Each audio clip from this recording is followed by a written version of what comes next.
Welcome to my YouTube channel. I've started a channel because I needed some help with learning how to make a garden in this. It's hydrophobic sand. It's like an ancient breakdown of organic materials over thousands of years, creates like a waxy coating over the sand particle. I don't know if I'm saying that right. It means that the water beads on top, so it doesn't actually seep through, and then when it does seep through, it goes straight through and does not hold at all. On a rainy day, like after a storm, you can still walk out. It's spiked like a few inches beneath the sand and it's bone dry. Or it's gone straight through and it's going down into the waterways, which is bad if you're using a lot of chemicals. So yeah, come with me and my journey to my first garden.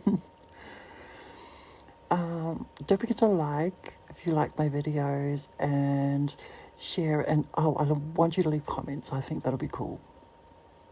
Starting with my side garden, I went with Kamel, my favourite fruit veggie, I don't know, pumpkin. It's a native New Zealand Māori pumpkin. Yeah, so starting with the front yard, this is not starting with it, just where I asked them to put the mulch. But yeah, this is a big secret. You need a lot of good mulch. And we got some great mulch actually from the arborist. It's eucalyptus mostly, but it's whatever he can get out of the parks. It's filled with a lot of beneficial bugs and maybe some critters, but that's okay. I like the diversity, and there's a whole ecology inside of it, so it's always going to be good for the garden. Just try to avoid like palm and things that take a long time to break down, big chunks and stuff like that. Even though I don't mind the big chunks, I didn't mind any of it at all. I loved it all. This is how I got it all for free. You go on, you search in your local area. You don't have to be too far away if you're in a city. Like in my suburb alone, I have 3 arborist companies, and this is the one that gave me mine within the week, I think, of asking for it. So I was totally unprepared. I had to get mine, take all my nails off, and get into it. Oh, and I also found free manure. I was so happy that I found this. He not only bags it, he brings it to you, dumps it, puts it wherever you want. He's really cool with it. Otherwise, he has to pay to get rid of it because he works at the Ascot race courses, which is a very big race course here in Perth. It's where we have I think it's Melbourne. No, it's not. It's where we have our big races. So yeah, that's the backyard where I started spreading all the mulch out, and I started with my side garden where I rehab all my house plants, my pot plants and things that might be dying or that I've neglected or that fell over, all that sort of stuff. Made like a mock birth bath so that they could come and help keep the snails and stuff down. I'm not too bad with those, I forgot what they're called, but they eat all the plants, these little crustacean things. But we have a huge snail problem, and it's so bad, it keeps eating everything. And the white butterfly, they're really bad too. This is the backyard. I did my best with my wheelbarrow because it was doing this all by myself. I made that compost bin there. That one's going to be covered. It's mostly for worms, and it's going to be an age compost. And a little note with the manure that I was using, because it was pony and horse, there might be quite a bit of urine in there, so it is best to have it age out first before you start using it. I didn't, because I went for the drier parts, and I just buried them deep into the sand. I didn't use wetting agent either. I used dishwash plants derived safe dishwash liquid, diluted in some very hot water into this garden here on the side before I started laying down the beds. And then layering it up with hay, manure inside the sand. I did go quite not quite deep, but I did go deeper than I needed to, because I didn't want the young plants to reach it too fast. So I gave them a couple months growth before they started hitting that manure. And because there might be urine in it, it might not be good for the sand and soil. So but it is better than using chemicals. I will go that far. and say that. So yeah, I got into it. I had staked all those wood up. I got all the wood for free from the wood shop around the corner. They always put out lots of woods and crates and stuff for free, and I walked those back on a pulley cart. Hammered them in with a big rubber mallet hammer thing. And what else can I say about this? Oh, what I planted, some flowers. I forgot the flower name. If you really want to know, message in the comments and I'll answer it. But it's corn, tomatoes, sweet potatoes. Oh, here's that was the little compost that I had made. So one compost, and this is the open one. That's going to be the main one. But the side gardens or veggie gardens, because we do have animals, and that side part I can lock off, and the animals don't really go down there or haven't been down there. And plus I trust the soil there is okay to eat from, even though I haven't tested the sand or anything or poisons or lead. I'm just going to give it a go. This is a basil bush my mum planted a few years ago for me when we started our first garden, which failed, but that was the only thing that came out of it, and successfully. So yeah, after mulching my garden, it did look a lot better, and the weeds were all gone. Oh, I went for a walk, and that's next to the wood shop where I got the wood, and there was a construction site, and they had just finished doing all the concreting and had all this leftover rebar. So I asked the man on the roof if I could have some, and he said yes, and because he knew what I was doing, he could see me working from the garden from the roofs, and he brought it right to me, and he was very, very enthusiastic too, and happy for me, and saw how hard I'm a Kiwi girl. We are hard-working people, in and out of the sun, honey. We do not care about the tan lines. So I got in, I just pushed it in and then staked it. I pushed it in as far as I thought that the winds won't ever blow it up, should there be a lot of wind. And because come on, and rockmelon are hard, that's what I'm going to train up them. Yeah. Oh, and while I was doing it, a little bit of ADHD kicked in as I was getting stabbed by the yucca. I thought, while I'm here and doing it, I might as well prune it a bit so I can start putting more plants underneath that side of the yucca too, because that part down there was hard to get to. The yucca stabs you, cuts you up. It's not nice, but people tend to really like and protect yuccas. I've seen online. I think they're a weed, but I don't know. It's the only tree in shade I've got to help rehab my plants and stop them from dying. Here's the result after cleaning that out. I didn't even plan on doing that, just popped out. I put an L there, but I don't know if I did move it later on because I felt like it was scaring all the birds away from coming in my garden and having a drink. Oh, and notice how, buy some gloves. I mean, that's an amateur move on my part, but hey, this is my first real garden. And I'm doing it on cheap. I don't want to really spend money. I hate spending money. I'm so frugal. I'm not red. I'm not going to spend that much money on all these things. I can't believe I got all of this so far that I've done now for free. I haven't spent a penny. I just got into it. Oh no, I spent some on some clay and the seeds. Obviously, I did get some money and I went to a different kind of nursery, not like the typical ones where you get normal seeds. It was this it was a local nursery. My God, I will put it in the description or in the comments, the nursery where I got all my seeds and plants, because it is a really different kind of, it's like a niche store. It has exotic, native, and some seeds from New Zealand. Yeah, and they had them brought over, which are really cool. So I'm learning as I go. I'm not an expert. I don't profess to be. I never have I haven't even read a book. This was all the inspiration this is all from when I found these types of videos on YouTube during COVID. And I went nuts on the gardening videos. So yeah, Summer Rain Oaks is my favourite, and her other channel, Flock Finger Lakes, are my favourite channels. Even though we don't share the same growing zone. Her whole yard and her whole property reminds me of my property in New Zealand. It's really pretty. It's dewy and misty and foggy in the mornings and beautiful during the day. It has a lot more fuzzy bumblebees, but Perth is a bit different, and I didn't know what I was doing, obviously. It wasn't very difficult, actually, learning.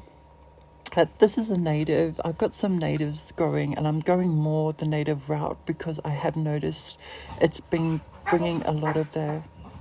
Excuse the dogs, they're playing. The natives have been bringing in all the native birds in, and that's cool because I've never seen native birds around here. There is this hoarder's house down the road, and they don't do their gardening, so it's overgrown with this orange vine, this vine that's got orange flowers, and believe it or not, trust me, but believe it or not, I saw a hummingbird on them, and Perth does not, we don't have hummingbird species, we're not native, so Eva was introduced and was flying around and saw the big orange plumage. I don't know. What I'm touching now is garlic chives, the purple kind. Now, I've been told that these aren't available here in Perth anymore, which is probably why they were gifted to me in a pot. I've also been told too that they aren't supposed to go into the ground because they can be very prolific and take over, but being that I have anything in the ground, I had no problem putting it in that tiny corner. I mean, I don't see it spreading very much over the next 10 years, so yeah, but it has flowered a few times now that I've put it in the ground, and it's only been maybe 6 months, and it's beautiful. These are, most of the plants that were from inside the house. I've got a lot, even in my bedroom, like 30 or 40 plants, potted plants in my bedrooms. Where I was starting some of the seeds, you can see the flowers that I was using to attract bees. I'm not a flower person. I'm a greenage and veggie garden person. I love veggies, edibles, and I prefer foliage to flowers, but I've changed up a bit because I needed some help with some pollinators. So I've started altering my wants and needs into the sand and the soil's wants and needs, and I've gone with that. Also, Yukka houses a lot of spiders. Some of them are even redback. Some of them are really dangerous. So I don't like the yuccas very much because of that. However, I was thinking maybe they are protecting this garden, my rehab garden, from a lot of the pests, or at least controlling some of it, which I thought was okay. So I didn't do anything about the spiders. I just tried to be careful while I'm doing it. And yeah, lots of cactus. I have lots of cactus. That's also new for me. In New Zealand, we don't have cactus, I think. I'm not sure. Or half of these plants can't grow in New Zealand. So it was really cool. And my brothers used to work at a nursery just down the road, and they have a lot of rootstock plants with grafts, so that's where I've got most of these plants for free as well. But the ones I really wanted, I will pay for. I grew some sunflowers from my birds' feed. I was throwing them in the garden, and I didn't know that they were going to grow, and they started growing. I was so happy with that. So yeah, that's where I was prepping the veggies before I was going to pop them into the side garden that I showed you in the beginning. I used anything I could. The only thing I did spend money on, like I said, was some minerals and some soil. Because this is what it looked like before, and that's kind of what it looked like when I was finished. And that's just in September, October. No, that's just in September. August and September. I wanted to add into this part that you might be able to get some subsidies from the government with a water conservation initiative. So you might be able to get a free water tank, for example, or a weather-based irrigation system, or a chunk of the cost. I think it's a chunk of the cost. So if it's $750, they might pay $400. That will set you back only $350 for a really good irrigation system. Other things I looked at and saw were you could have maintenance guys come out for free, maybe once or twice a year, just to check on leaks and other things like that. But water conservation is huge in Australia. We are a desert country, and you have to have these sorts of things in place, I guess. Like, we have watering days. Mine's are Thursdays and Sundays, believe me or not. That's the days that I do heavy watering. But the rest of the days I will just use a watering can with some leftover water from the taps, the faucets, the hoses, just that sort of stuff. But yeah, the government subsidies or tax deducted subsidies could be really helpful, depending on your area. I hear it's better out in the country for the country people and country folk than it is for those in the city.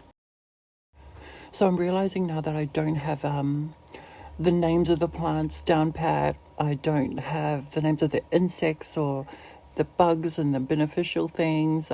I'm not clued up in that sense. This is like very amateur. And I also didn't want to come across as if I'm teaching people, because this is not my forte. It's more like a hobby that I picked up during COVID, so I'm very new to it. Nonetheless, this is probably something that would have ended up in my hobby list anyway, apart from my yoga meditation practices.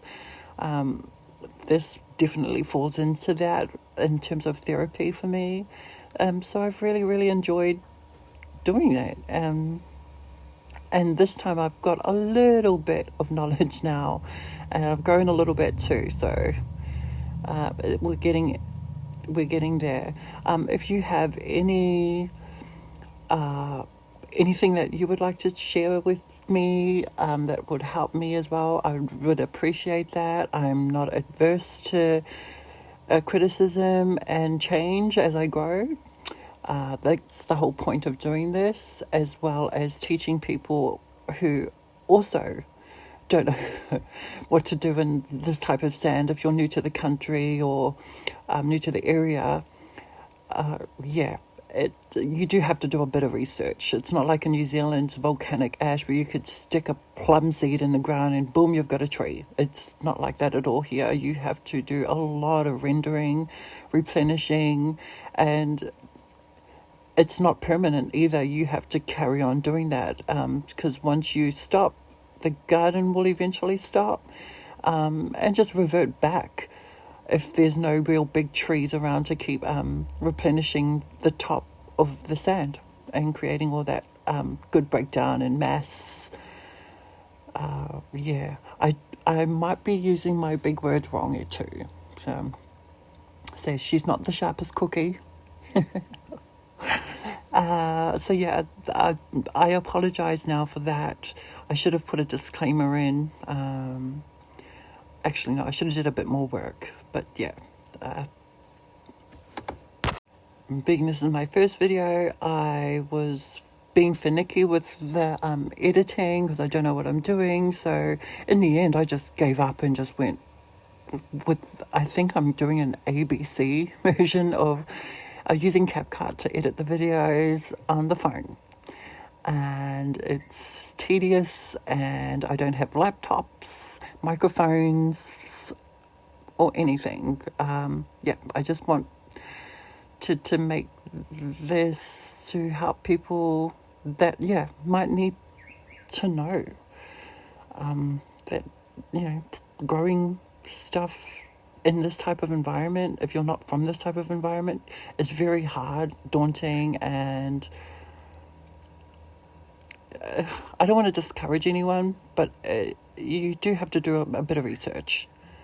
The only research I found was, again, in Morag Gamble's permaculture videos on her YouTube channels, and when she came to Perth and interviewed my now mentors, Dario and Michelle Franzinelli at Jetto's Patch in Maida Vale, and everybody in Perth goes there.